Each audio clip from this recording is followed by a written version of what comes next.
প্রত্যেকটা মেয়ের মধ্যেই একটা করে হাসিনা রয়েছে। নুসরাত ফারিয়া তেল মারতে মারতে মারতে মারতে কি পরিমাণ তেল মারছে তখন আমরা বুঝছি। এই কারণে তো বলি প্রতিটা মেয়েদের মধ্যে একটু শেখ হাসিনা ভাবনা কেন। আপনাদেরকে একবার বলছি আমি নির্দোষ। আপনার কথা একটু বলুন মা। গুছাইয়া গাছাইয়া লন, বেশি দিন পাইবেন না সময়। মুক্তিযুদ্ধের সময় পাকিস্তানি আর্মি পারেনি না শত্রু আইডেন্টিফাইড না, উই আর অফম্যান, উই আর লুকিং ফর শত্রু।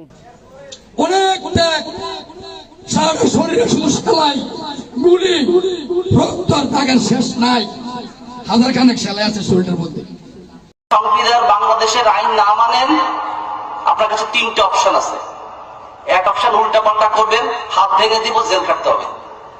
প্রথম অপশনটা কি শুনছিলেন? হাত ভেঙে দেবে, একেবারে উল্টা পাল্টা করবেন। দ্বিতীয় অপশন হচ্ছে গিয়ে একেবারে চুপ করে থাকবেন। বাংলাদেশের ইতিহাস, বঙ্গবন্ধু স্বাধীনতা নিয়ে